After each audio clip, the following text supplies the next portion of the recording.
My wife handed me the ultrasound at our kitchen table with our 14-year-old son watching, and I knew immediately the baby wasn't mine, not suspected, knew. It was a Thursday, August something, late afternoon light coming through the kitchen window, that gold Colorado sun hitting the pine floors.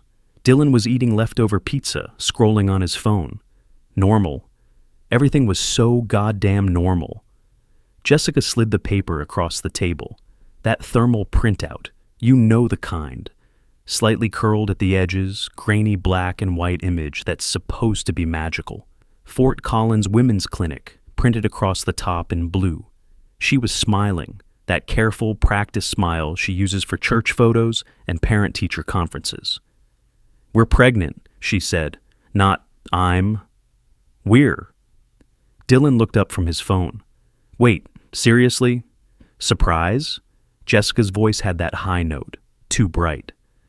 "We're going to have a baby, sweetheart." My hand froze holding the paper. The date was right there, July 22nd, 2024. Someone had written in blue pen along the margin, 6 weeks, 2 days. 6 weeks. I did the math. Combat vets are good at math, angles, trajectories, timing. You calculate fast or you die. Conception would have been early June, first week, maybe second. I was in Denver then, locked down in the VA residential PTSD program, 4 full weeks, May 15th to June 14th. No overnight passes, no exceptions. I remember because I'd marked my construction calendar in red before I left, circled those dates. 28 days in a facility 90 miles away, while my crew ran jobs without me. The paper crinkled in my hand. That specific sound thermal paper makes, like fire catching. It smelled chemical, waxy. "Marcus?" Jessica was watching my face. "Aren't you happy?" Dylan was grinning now. "That's crazy. I'm going to be a big brother." I looked at my son, 14 years old, good kid, straight A's, plays football, works construction with me on weekends. He had pizza sauce on his chin and hope in his eyes. "Yeah," I said. My voice came out flat. That's great." But I was already calculating. July 26th, 6 weeks. The math was simple and devastating.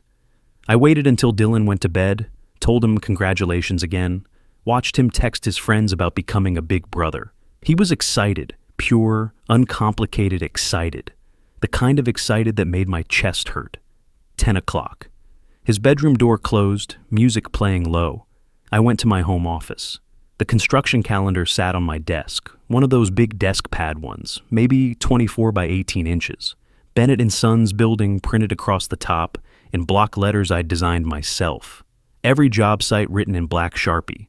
Addresses, client names, crew assignments, personal stuff in blue pen, smaller.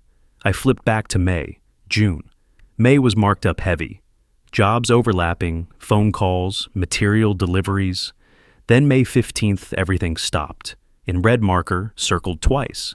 VA Residential Denver, 5/15/6/14. 4 weeks of blank calendar squares. No jobs, no appointments. Just that red circle in white space. June 14th, Tommy had written in his handwriting, "Marcus back, schedule full crew briefing." I pulled open the file drawer, found the VA discharge papers in the medical folder. Heavy paper, that specific government weight, almost like it's reinforced. The VA seal embossed at the top. You could trace the eagle with your fingertip, feel it raised. Stapled in the upper left, industrial staple, heavy duty. Successful completion of 4-week intensive PTSD residential program. Dates of service, May 15th through June 14th, 2024. Dr. Patricia Morales' signature at the bottom. Dated June 14th. And then, in smaller print, patient remained in facility for duration of treatment. No overnight passes issued per program protocol. No passes, locked down. I'd been in group therapy, one-on-ones, medication adjustment. Sleeping in a twin bed in a room with another vet who screamed in his sleep about Fallujah. 4 weeks of fluorescent lights and scheduled meals, and learning how to talk about Kandahar without my hands shaking, 90 miles from home. The ultrasound was dated July 22nd, 6 weeks pregnant. Conception, early June. I wasn't home, physically could not have been home. The baby couldn't be mine. Friday morning, I found myself staring at Jessica's keys on the kitchen counter. She'd gone for a run. Does it every morning, 5 miles, leaves before dawn. Dylan was still asleep. It was summer break. He'd sleep till noon if I let him. Her keys sat by the coffee maker, car key, house key, and that black plastic gym key fob with the Prime Athletics logo in red, scratched from use, attached to everything with a silver carabiner that jingled. I picked it up, felt the plastic rough under my thumb. Prime Athletics. The CrossFit gym where she'd been training for, how long? Since January, she'd said. New Year's resolution. Getting back in shape, reclaiming her body after years as an army wife. I'd encouraged it. Told her I was proud of her. The fob had a barcode on the back. Scan it every time you check in, she'd explained.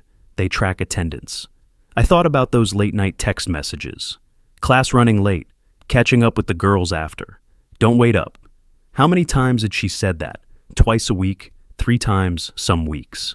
My phone was in my hand. I pulled up the gym's website, member portal. She'd logged in on my laptop once. Browser saved the password. Check-in history loaded. May, June, July. A pattern emerging. Monday night, 10 p.m. Wednesday, 9:45 p.m. Friday, 10:15 p.m. Late night classes, she'd said. The only ones that fit her schedule. But I scrolled further. April, March, February. The pattern went back months. Always late. Always the same times. The front door opened. Jessica's running shoes on the hardwood. I dropped the keys, picked up my coffee mug like I'd just been standing there. Morning, she said. Breathing hard, face flushed, pulling out earbuds. She grabbed water from the fridge. Dylan up yet? Not yet. She took the keys, clipped them to her running belt. That jingle of the carabiner. I've got a shift at 2, she said. Can you make sure Dylan eats something before I leave? Yeah, sure. She kissed my cheek. I could smell her, sweat, deodorant, that specific scent of exertion. She went upstairs. I stood there holding my coffee. 10 p.m. check-ins, 3 times a week, for months. Saturday afternoon, Dylan brought me his laundry. I was in the basement, folding my own clothes, trying to keep my hands busy. Hey, Dad. He dropped the basket on the dryer. Can you show me how to fold shirts the way you do? Mom always makes it complicated. Sure, buddy. His football jersey was on top. Number 24, red and white, Fort Collins Middle School colors. Bennett across the back above the numbers. The fabric was polyester, that athletic material that swishes when it moves. Grass stains on the knees, one elbow.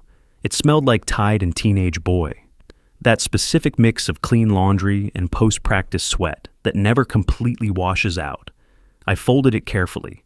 Sleeves in, then thirds. The way my drill sergeant taught me 20 years ago. Thanks, Dad. Dylan was quiet for a second, then, Is everything okay with Mom? My hands stopped. What do you mean? I don't know. You guys seem off, like you're not talking, and Mom's been weird. I looked at him, 14 years old, already 6 feet tall, same height as me, starting to need to shave. When did that happen? We're fine, I lied. Just busy. She's got work. I've got the business. Yeah, but... He picked at a thread on his jersey. If you guys are getting divorced or something, just tell me. Don't treat me like a kid. The words hit harder than shrapnel. Dylan. I set down the shirt. Listen to me. Your mom and I, we're working through some stuff. But whatever happens, you need to know something. You're the best thing I've ever done. Nothing that happens between your mom and me changes that. You hear me? He nodded, eyes getting red. Are you getting divorced? I couldn't answer, because I didn't know yet if we were getting divorced, or if she'd trap me first. Sunday night, after Dylan was asleep, I'd spent the weekend building evidence, quiet reconnaissance, the calendar, the VA papers, the gym check-in history I'd screenshotted before clearing the browser. I laid it all out in our bed. Paper trail. Jessica came up from the living room, saw the document spread across the comforter. Marcus, what is this? I picked up the ultrasound, held it next to the VA discharge papers. July 22nd, I said. 6 weeks pregnant. Conception was early June. Okay. I was in Denver the entire month of June. May 15th to June 14th, locked down in residential PTSD treatment, no passes.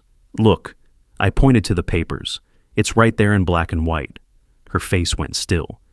You were in Denver until June 14th, and conception was the first or second week of June, while I was 90 miles away in a locked facility. My voice stayed level, combat calm. The math doesn't work, Jessica. She sat down on the edge of the bed, looked at the papers, looked at me. Maybe they got the dates wrong at the clinic. Ultrasounds are accurate to within a few days. You know that. You're a nurse. Silence. This baby isn't mine, I said. The words came out quiet, final. She started crying. Not the gentle, manipulative tears, real ones, shoulder-shaking, breath-catching sobs. I'm sorry, she said. Marcus, I'm so sorry. It was a mistake. One stupid mistake. When? June. The women's retreat. Sedona. She wiped her eyes. I met someone. It was one night. It meant nothing. The women's retreat was June 7th through 9. Yes. During my treatment, while I was locked down dealing with PTSD. I know it was wrong, but Marcus, she grabbed my hand. I was lonely. You were gone. You've been gone so much with deployments and now the VA and... Don't. I pulled my hand back. Don't make this about deployments. But it's true. 3 tours, Marcus. 3 years of Dylan's childhood. I waited. I supported you. I held down everything while you were overseas. And now, with your PTSD, the therapy, the residential program. So you cheated on me while I was getting treatment for combat trauma. That's not... She took a breath. Marcus, please. Think about Dylan. Think about our family. We can get through this. People work through infidelity. We can go to counseling. You want me to claim this baby as mine? She looked up at me, eyes red, desperate. Yes. Lie to everyone, to Dylan, to your doctors. File false paternity. It's not false if you agree to be the father. That's how it works legally. You'd be the presumed father. No one has to know. I'd know. Marcus, please. Her voice cracked. I made a mistake, but if this comes out, if anyone finds out, Dylan's life will be destroyed. The whispers, the gossip. You know how this town is, and with your career, the business, your reputation. My reputation. Yes, you're Marcus Bennett. Purple Heart recipient, local contractor. Everyone respects you. If this scandal gets out, what happens to Bennett and Sons? What happens to Dylan at school? I stared at her. This woman I'd been married to for 15 years, who I'd deployed away from, who I'd come home to with scars and nightmares and a diagnosis I didn't want, who'd stood next to me at VA appointments and said, for better or worse.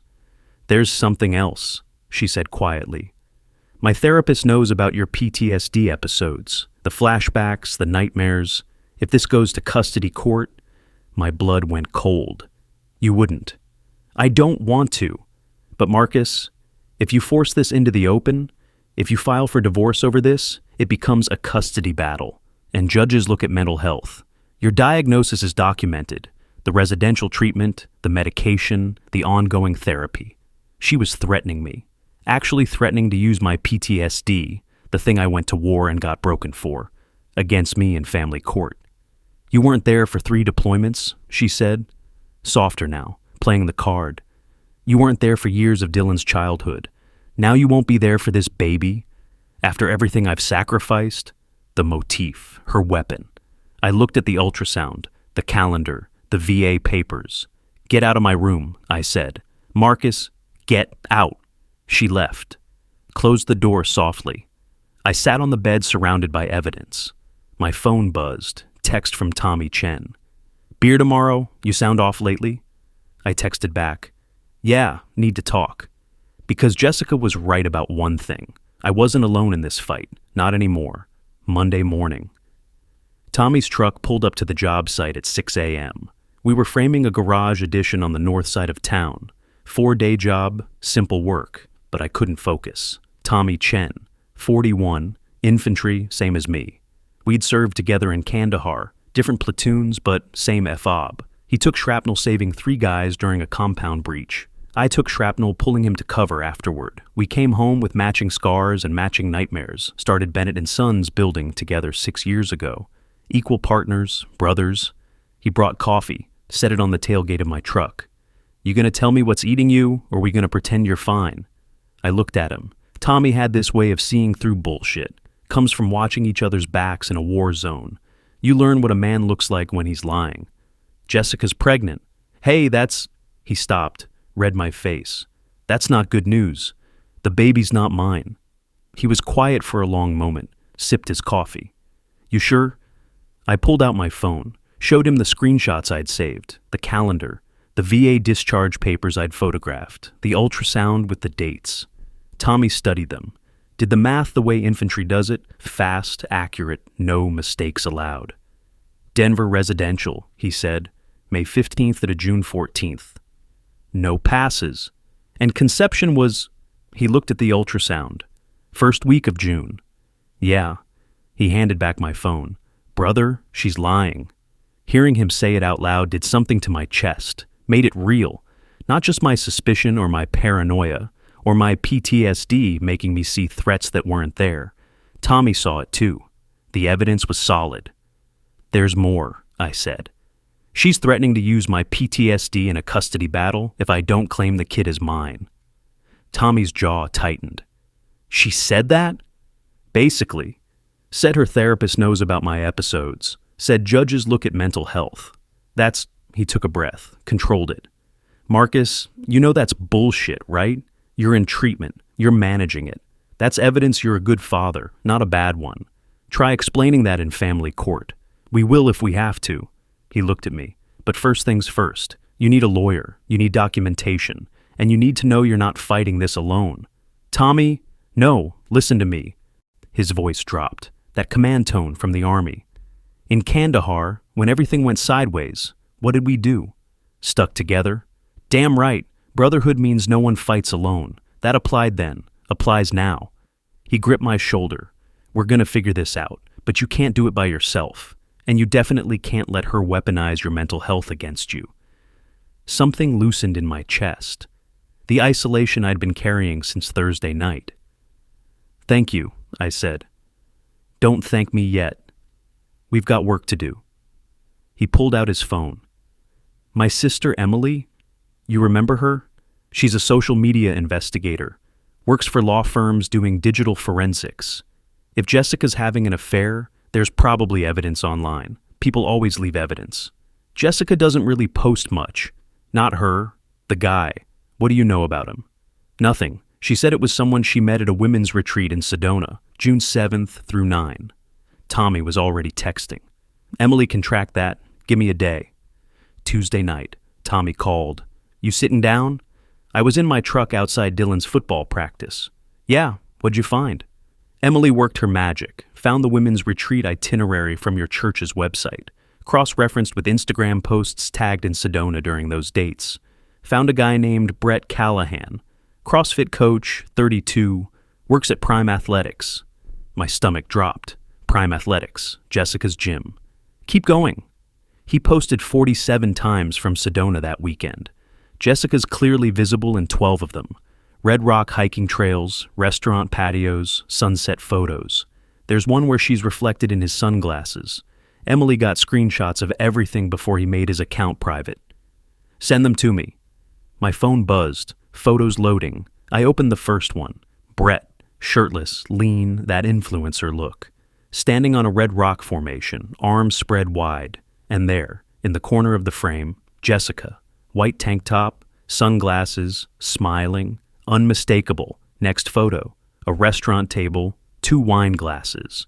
You could see Jessica's hand reaching for one, her wedding ring catching the light. Next, a hiking trail, Brett taking a selfie, Jessica's reflection in his sunglasses, clear as day. I scrolled through all 12. Different locations, different times, same 2 people. There's more, Tommy said. Emily pulled records from the resort, found an invoice. Want to guess what it says? Tell me. Red Rock Couples Wellness Weekend, June 7th to 9th, 2024. 2 guests, Brett Callahan and Jessica Bennett. Couples massage package, romantic dinner, private cabana rental. I was gripping the phone so hard my hand hurt. She told me she went alone, I said. For mental health. Said she needed space to process everything with my PTSD. Marcus, she booked a romantic couples weekend with another man while you were in residential treatment. Yeah, that's not a one-night mistake. That's premeditated. She planned this, paid for it, lived it. Through the windshield, I could see Dylan on the practice field, running drills, normal 14-year-old stuff. He had no idea his entire world was about to implode. What do I do with this? I asked. You document it, save everything, and when you're ready, you use it. Because this isn't he said, she said anymore. This is photographic evidence with timestamps and financial records. No judge is going to overlook this. I need to tell Dylan. Not yet, Tommy said. Not until you have a plan. Talk to a lawyer first. Get your ducks in a row. Then you tell him, but you tell him before anyone else does. Yeah, okay. And Marcus? One more thing. What? You're going to get through this. I've seen you take worse hits than this and keep moving. You're a survivor. Don't forget that. I hung up, sat in my truck with my phone full of evidence. The invoice said, Couples Wellness Weekend. Jessica told me she went alone. Every single day was a lie. Thursday, 2 p.m., Dylan's school called. Principal Robert Douglas wanted to see both parents, immediately, regarding Dylan's behavior and academic performance. Jessica and I drove separately, met in the parking lot outside Fort Collins Middle School. We hadn't spoken since Sunday night. She looked tired, defensive. Any idea what this is about? She asked. No. We walked in together, kept distance between us. The school secretary sent us straight to the principal's office. Principal Douglas was mid-50s, former teacher, had Dylan in 8th grade civics last year, good guy, fair guy. He looked concerned.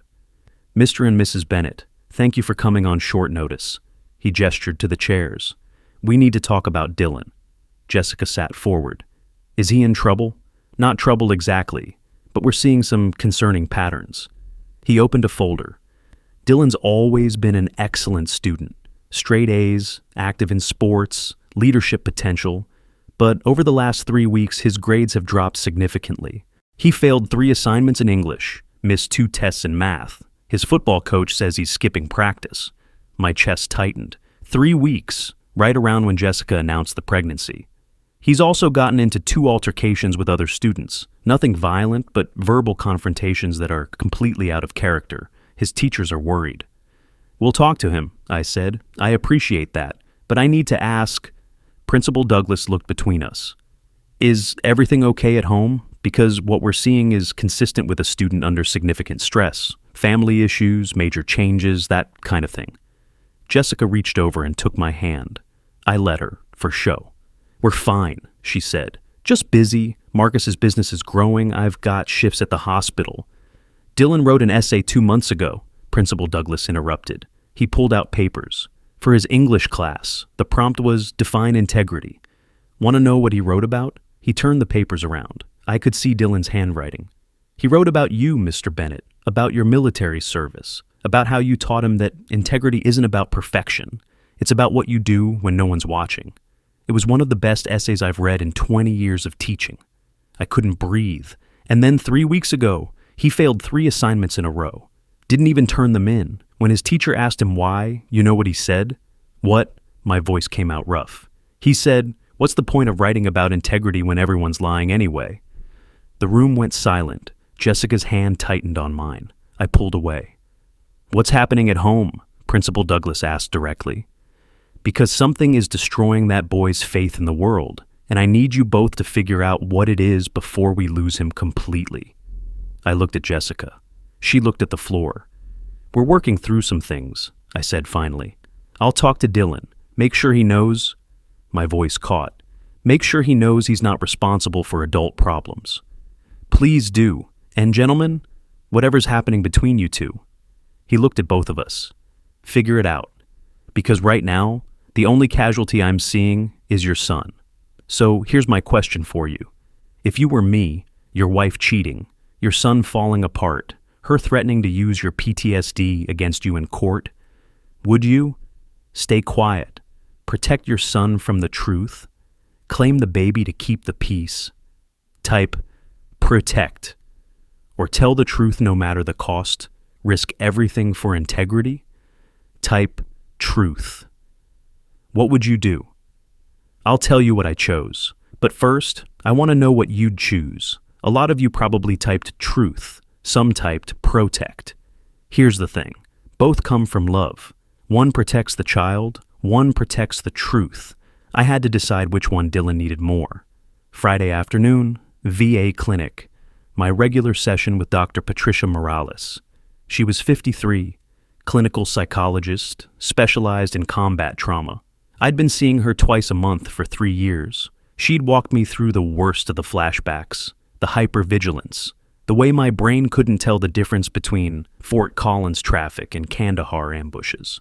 I trusted her more than I trusted most people. "You look like you haven't slept," she said. No preamble, that's how she is. "Haven't been sleeping well. Nightmares? Different kind." I told her everything, the pregnancy, the timeline, the evidence. Jessica's threat to use my PTSD diagnosis against me in custody court. Dr. Morales listened, made notes. When I finished, she was quiet for a long moment. "How are you feeling?" "Like I'm back in Kandahar," I said. "When Jenkins betrayed the squad, sold information to the Taliban, got 3 guys killed. That same feeling, someone you trusted turning on you." That's a trauma response. Your brain is connecting current betrayal to past betrayal. That's normal, Marcus. Expected even. Normal doesn't help me keep custody of my son. "Let's talk about that." She set down her pen. "Jessica's threatening to use your PTSD diagnosis against you. You know what I see in that threat?" "That I'm vulnerable." "No, I see desperation. She's trying to weaponize the fact that you sought help, that you came home from war with a diagnosis that millions of veterans share, and instead of self-medicating or pretending you were fine, you got treatment. You went to therapy, you did residential when things got bad, you take medication, you show up here every 2 weeks. And a judge will see that as evidence that you're an excellent father who prioritizes mental health and models healthy behavior for his son. Marcus, you came home from war and did the hardest thing a soldier can do. You asked for help. Your PTSD doesn't make you unfit. Your response to it makes you remarkable." Something in my chest loosened. "She's betting you'll be ashamed of your diagnosis," Dr. Morales continued, "that you'll believe the stigma. But here's what I'll testify to if it comes to that. You're one of my most compliant patients. You've never missed an appointment. You're honest about your struggles. You're actively engaged in your treatment. You've made measurable progress. And most importantly, you've maintained strong relationships, especially with your son." "Dylan's falling apart," I said. "His grades are tanking. He's skipping football, fighting at school, because he's living in a home with massive unspoken tension.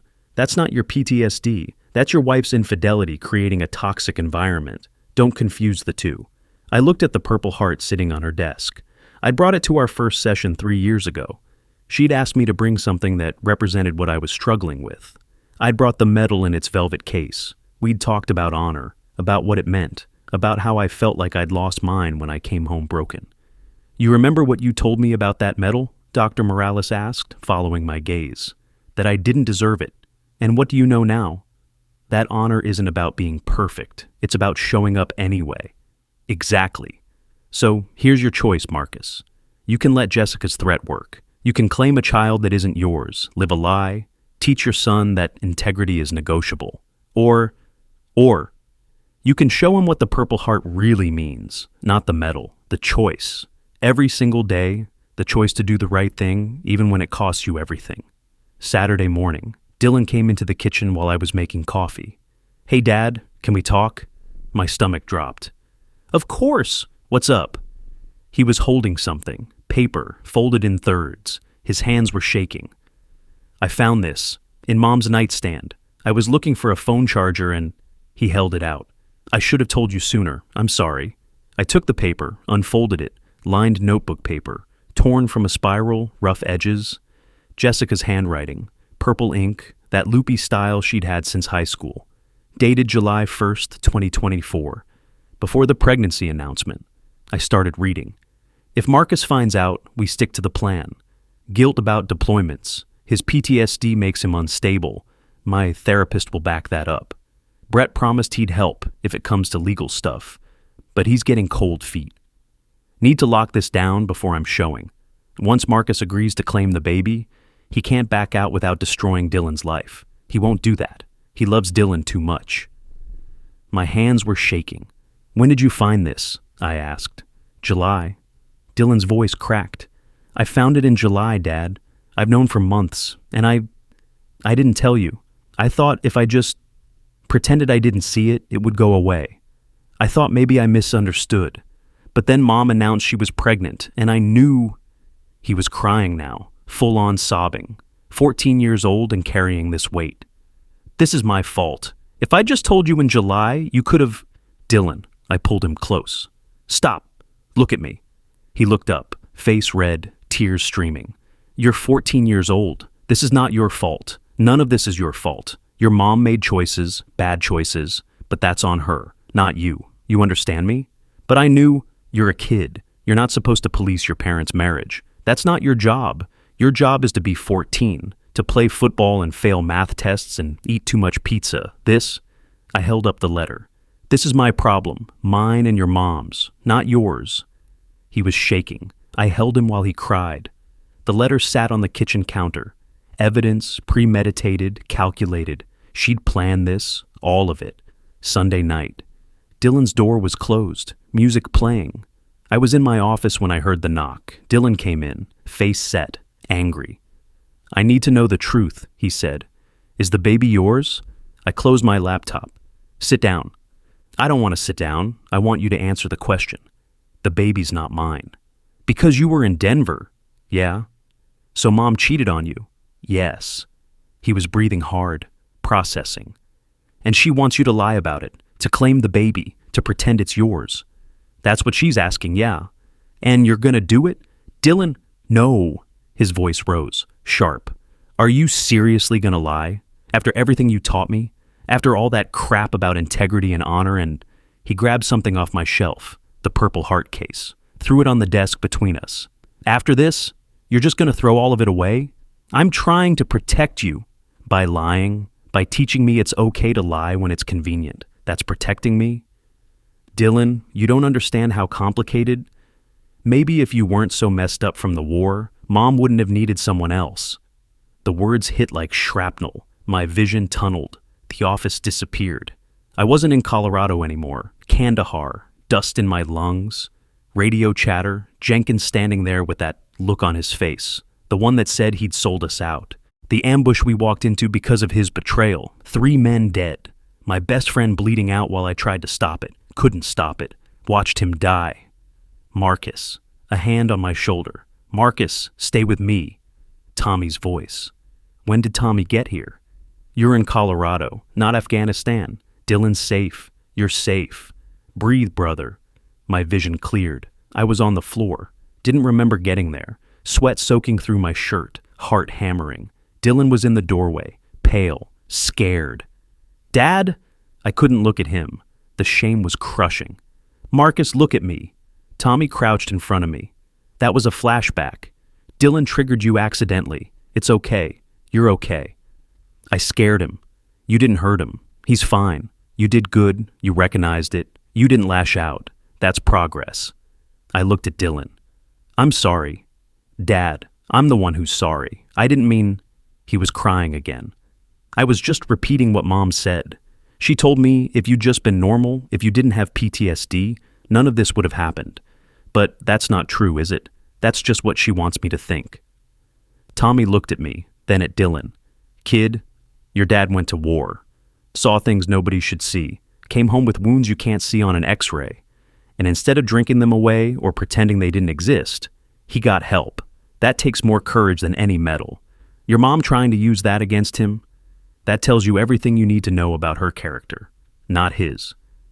Dylan wiped his eyes, looked at me. I don't want you to lie, Dad. Even if it hurts. I want... His voice broke. I just want you to be the person you taught me to be. Monday morning, I texted Dylan. Skip first period. Meet me at Ramen House. Ramen House, our place. Where we'd gone after his baptism when he was 8. Where we'd celebrated his SAT practice scores. Where we'd mapped out his high school plan. Booth in the back, red vinyl seats, steam rising from bowls of broth. Dylan slid into the booth across from me. Quiet. Still shaken from last night. I had the Purple Heart case on the table. I need to tell you something, I said, and I need you to really hear me. He nodded. Your mom and I are getting divorced. The baby's not mine. It happened in Sedona in June with a guy named Brett Callahan. He's a CrossFit coach at her gym. I have evidence, photos, receipts, everything. I'm filing papers this week.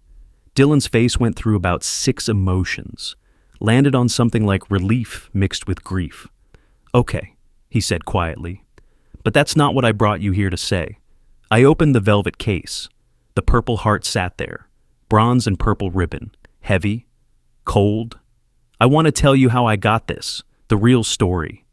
You got hit by shrapnel saving your squad? I got hit by shrapnel saving Tommy Chen. He was pinned down in a compound.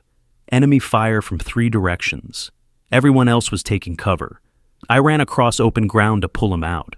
Took fragments in my shoulder and leg. Hurt like hell. Dylan touched the metal, traced the ribbon.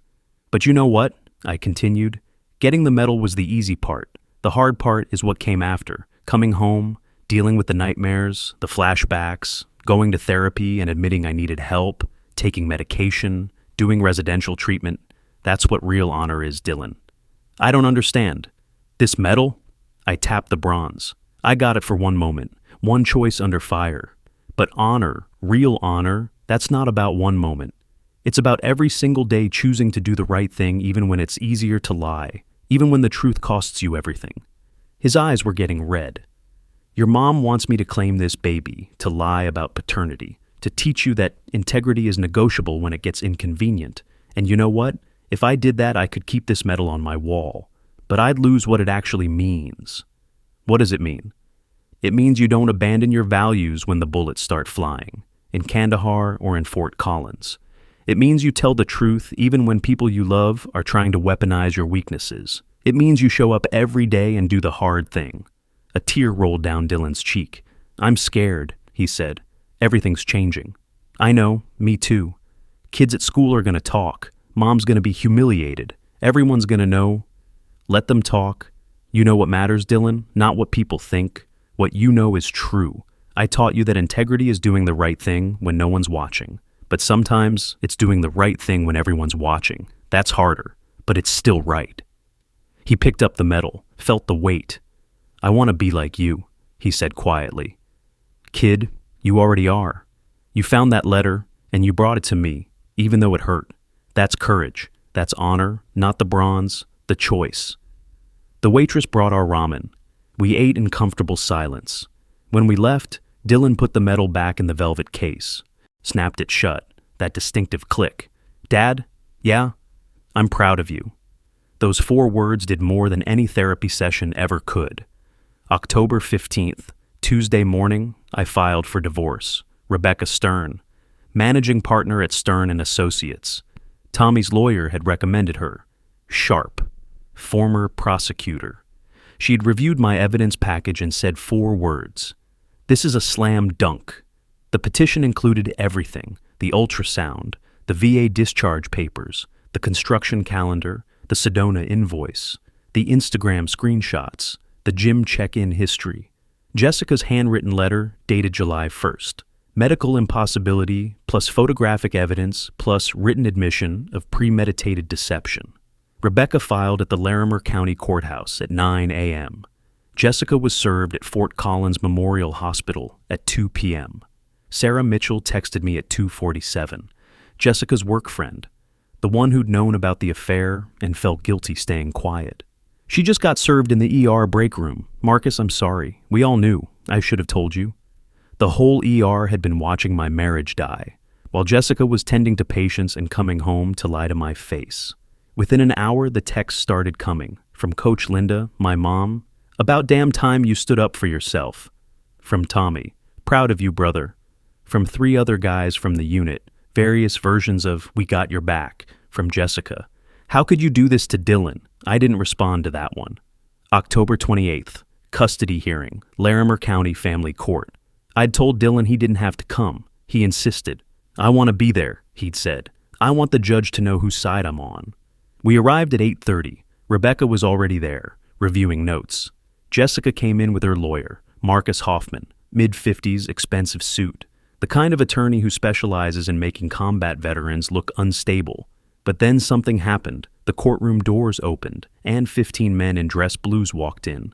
Army dress uniforms, polished brass, ribbons, medals, creases sharp enough to cut.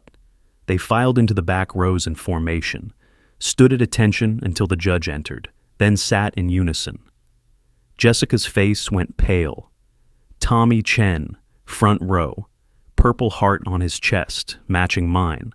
My crew from Bennett & Sons. 4 guys, all veterans. 3 men from my residential PTSD program at the VA. 6 more from the local veterans support group. 1 guy I deployed with, who drove 4 hours from Denver. 15 combat veterans. Every single one there for me. Jessica's lawyer leaned over, whispered something to her. She looked like she might be sick. The judge entered. Honorable Margaret Chen, no relation to Tommy, former JAG officer herself. She took one look at the uniforms in her courtroom, and something shifted in her expression. "This is a custody hearing regarding Dylan Bennett, age 14, she said. "I understand both parents are contesting primary custody." Hoffman stood. "Your Honor, my client, Mrs. Bennett, has concerns about Mr. Bennett's fitness as a custodial parent given his documented PTSD diagnosis, his recent residential psychiatric treatment, and his ongoing mental health struggles." "I see." Judge Chen looked at Rebecca. "Defense?" Rebecca stood. "Your Honor, I'd like to call Dr. Patricia Morales to testify regarding Mr. Bennett's mental health and parenting capacity." Dr. Morales took the stand. Sworn in. Rebecca walked her through my treatment history. 3 years of therapy, excellent compliance, residential treatment completion, medication management, progress documentation. "Dr. Morales," Rebecca said, "in your professional opinion, does Mr. Bennett's PTSD diagnosis make him an unfit parent?" "Absolutely not. Mr. Bennett is one of my most engaged patients. He sought help for combat trauma, something millions of veterans experience. He's been honest about his struggles, committed to treatment, and has made measurable progress. His decision to get help demonstrates exactly the kind of responsible parenting we want to see. And his residential treatment this past May and June. That was voluntary intensive treatment during a particularly difficult period. He completed the program successfully and returned to his regular life with better coping mechanisms. That's not evidence of unfitness. That's evidence of someone who prioritizes his mental health and his family." Hoffman cross-examined, tried to make the flashbacks sound dangerous. Dr. Morales shut it down with clinical precision. PTSD flashbacks are emotional, not violent. Marcus has never been a danger to Dylan. His treatment shows parental responsibility, not instability. Then Rebecca called Tommy Chen. Tommy stood, walked to the stand. You could hear his boots on the courtroom floor. Every veteran in the room sat up straighter. "State your name for the record." "Thomas Chen, co-owner of Bennett & Sons Building, Army Infantry retired, Purple Heart recipient." "How do you know Marcus Bennett?" "We served together in Afghanistan. I've known him for 12 years. He saved my life in Kandahar, took shrapnel pulling me to cover during a compound breach. We started a business together 6 years ago. He's my business partner and my brother." "And in your observation, is he a good father?" Tommy looked at the judge. "Your Honor, Sergeant Bennett saved my life on a battlefield, but that's not why I'm here. I'm here because I've watched him save himself every day since. Watched him come home with wounds nobody could see and choose to get help instead of letting them destroy him. Watched him go to therapy when his brain told him he was weak for needing it. Watched him show up for his son at every football game, every school event, every moment that mattered." His voice caught. He steadied it. "He's the best father and best man I know, and every person in uniform behind me will testify to the same." 14 other veterans stood in unison. Judge Chen's eyes widened. "Noted? Counselor?" Hoffman had nothing. Cross-examination went nowhere. Then Dylan stood up. "Your Honor, can I say something?" Judge Chen looked surprised. "Young man, you're not scheduled to testify?" "I know, but I need to." He was holding something, the Purple Heart case. "Please." She studied him. 14 years old in his football jersey, number 24, Bennett across the back. "Approach the bench." Dylan walked forward. I tried to catch his eye, but he was focused on the judge. "What's your name?" "Dylan Bennett. I'm 14. Marcus is my dad." "What would you like to tell me, Dylan?" He opened the velvet case. set it on the bench. My dad got this medal for saving somebody's life. He doesn't talk about it much, but he taught me that the medal isn't what matters. It's what you do every day after. He taught me that integrity is doing the right thing even when it costs you everything. Dylan's voice was shaking but clear. My mom had an affair. She got pregnant. She wanted my dad to lie about it, to claim the baby was his. She tried to use his PTSD against him. Told me if he'd just been normal, none of this would have happened. But that's a lie. My dad isn't broken, he's honest. And he chose to tell the truth, even though he knew it would hurt. He picked up the medal, held it up. This represents one moment of courage, but my dad shows courage every single day. He goes to therapy. He takes care of me. He shows up. He's not perfect, but he's real. And I'd rather have a real dad with PTSD who tells the truth than a perfect dad who teaches me to lie. Dylan set the medal back in the case, looked at the judge. I want to live with my dad, not because mom's a bad person, but because dad's the person I want to be when I grow up. The courtroom was silent. Judge Chen took a long breath. Thank you, Dylan. You can sit down. 15 men showed up for me that day. Not because they had to, because brotherhood means no one fights alone. Now, here's what I want to know. Who showed up for you when everything fell apart? Who's your found family, the people who chose to stand with you? Tell me in the comments. I read every one. And if this story moved you, if you felt it, subscribe. I tell stories about people who face impossible choices and choose integrity anyway. I'll see you in the next one. Now, let me tell you what happened next. Judge Chen issued her ruling 2 days later. Primary custody to Marcus Bennett. Jessica would have visitation rights. Dylan's preference was given significant weight given his age and maturity. The court found no evidence that Marcus's PTSD impaired his parenting capacity. In fact, his treatment compliance demonstrated responsible parenting. Regarding the pregnancy, paternity test ordered. Once confirmed that Marcus was not the biological father, he would be removed from any parental responsibility. Jessica didn't fight it. The evidence was overwhelming. Brett Callahan was served with a paternity claim. He fled Colorado. Last anyone heard, he was in California. His gym fired him. The owner was a Vietnam vet named Frank. He told Tommy, "I don't employ cowards who abandon their responsibilities." Brett's cousin in Denver, a woman named Christina who'd been trying to conceive for years, reached out to Jessica through a lawyer. She wanted to adopt the baby. Open adoption. She'd provide a loving home, financial stability, everything the child needed. She just wanted a chance. Jessica agreed. The baby would be born into a family that wanted him. Christina and her husband would have the son they'd been praying for. Medical history would be provided. It was the best possible outcome for a child who hadn't asked to be part of this mess. Dylan's grades started improving. He went back to football, still had rough days, but he was healing. Jessica and I stayed civil for Dylan's sake. She moved into an apartment across town, started her own therapy. I don't know if she'll ever apologize for the PTSD weapon, but she's his mother. He deserves to have a relationship with her if he wants one. December 3rd, Saturday morning. Tommy and 3 guys from the unit came over. We were building a deck off the back of my house. Been planning it for 2 years. Finally had time. Dylan was helping, wearing his jersey, number 24. He'd started wearing it again. Said it reminded him who he was. We worked in comfortable rhythm, measuring, cutting, nailing. The smell of fresh lumber, the sound of hammers. Colorado sun warm on our shoulders. Through the kitchen window, you could see the Purple Heart on the mantel. Navy velvet case. Not hidden, not worshipped. Just there. A reminder. On the fridge, there was a new photo. Just me and Dylan, taken last week on a hiking trip. Candid shot. Both of us smiling. Real smiles. Not the practiced ones from family portraits. Real. Tommy straightened up, wiped sweat from his forehead. "This is good work," he said. "Yeah." I looked around. 4 veterans, 1 kid, a half-finished deck. "Yeah, it is." Dylan hammered in a nail. "Perfect strike. I'd taught him that." "Dad?" He looked up. "Yeah." "Thanks." "For what?" "For being here." 3 words, simple, but they held everything. I wasn't there during 3 deployments. I was protecting our country, doing what I'd sworn to do. But there's truth in Jessica's weapon. I was physically absent for years of his childhood. But I'm here now. Every game, every morning, every moment he needs me. That's what matters. Not the past she keeps trying to use against me, the present I'm building with him. Dylan, I'm always going to be here. That's a promise. He smiled, went back to hammering.